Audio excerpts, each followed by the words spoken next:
So today I share with you 1, 2, 3, 4, 5, 6 books which can help you learn Forex fundamental analysis. So with that, let's talk about that right now. Coming up next.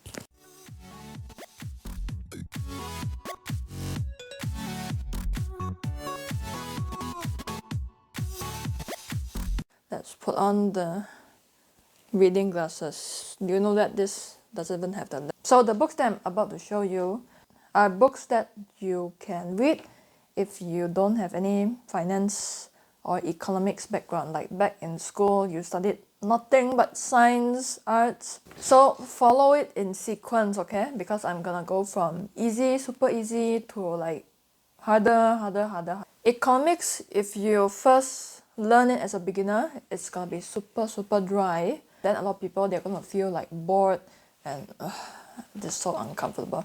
So you can read like cartoon books on economics. So this is economics for beginners, and this is like a graphic book, okay? Graphic book. You can see inside. It's like reading a comic, okay? It's like reading a comic, and then it's like very easy for beginners to understand things, okay? You see, and all the pages are different, which is what I like about it. And that's like very colorful, okay? You see, so it talks about all those like important economic principles that you need to know, okay?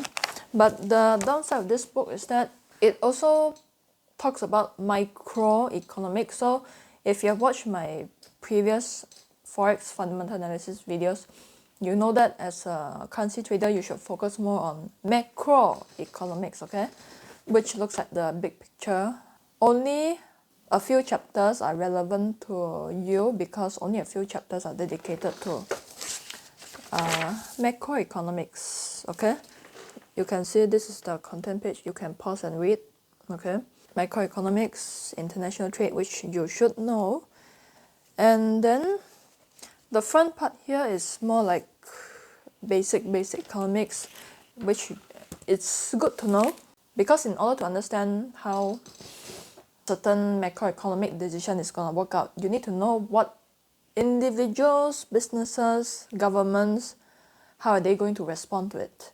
So that part is microeconomics. So it's good to know a little bit about microeconomics, you know. So this book is fun to read. It's not dry, which is a good thing. But the downside of this book is that it is very limited.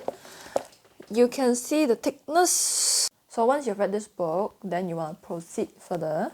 Then you need to learn the theory and terms. You know, there are certain words that economists like to use. So you're gonna learn all the different lingo, jargons and terms, the theory, the so-called dry part, okay? So you can go and check out macroeconomics textbooks. You don't need to go and buy like economics textbooks because when you buy economics textbooks, half of it is dedicated to microeconomics. Now in macroeconomics, there are a lot of authors, okay? But the good ones I would say is Oliver Blanchard.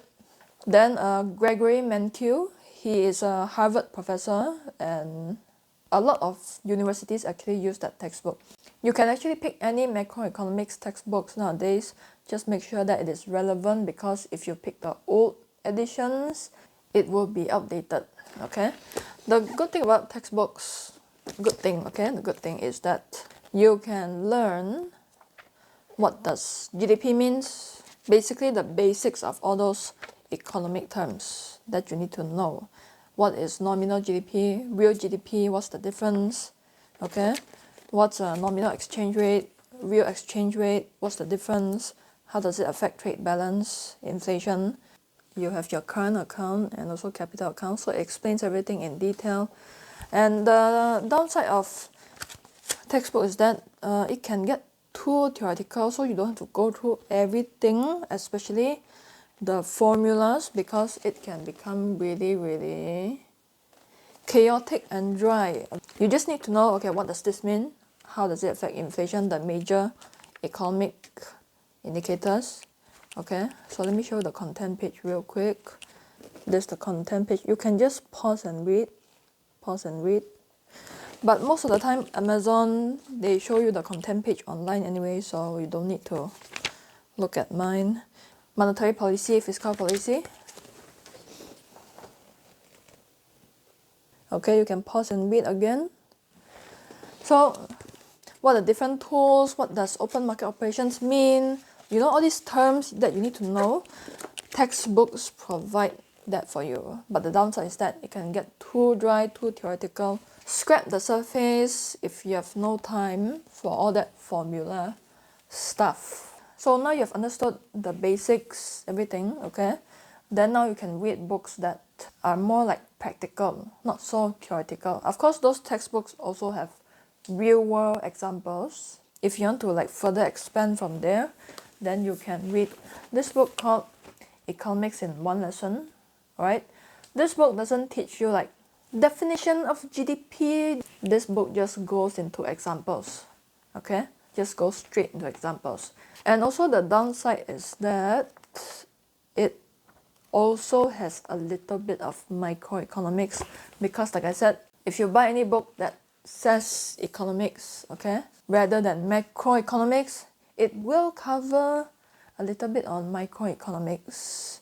So this book, I would say, is more for people who already understood all the basic terms. So another aspect about Forex fundamental analysis is economic cycles. Like aside from central banks, monetary policy, interest rate, economic indicators, then macroeconomics, you need to know economic cycles or business cycle. If you want to learn how it works in the real world, then you can check out this book called Super Cycles, okay? Super Cycles.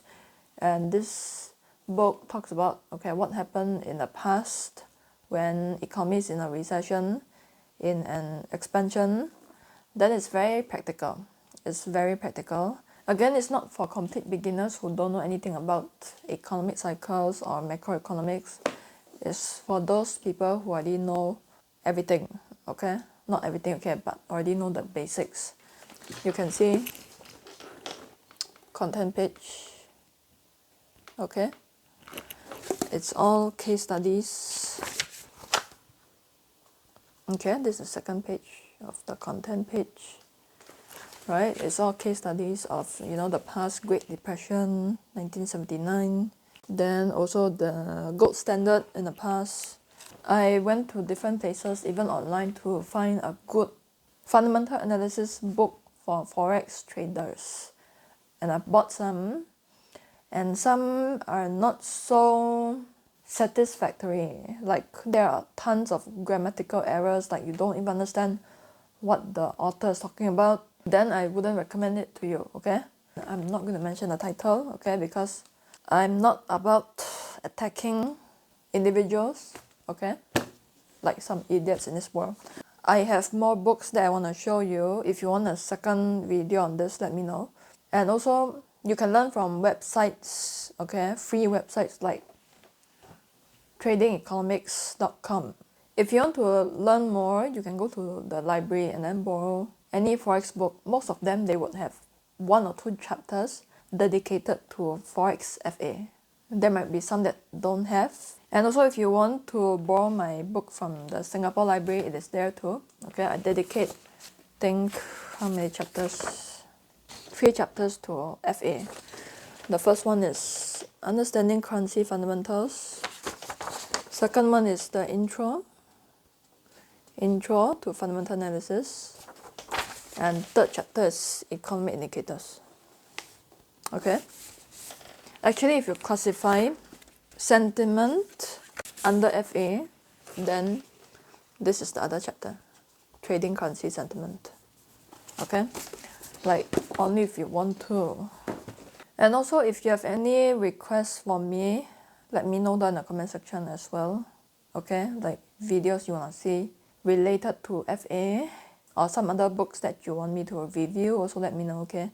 So with that, talk to you in the next video. Bye.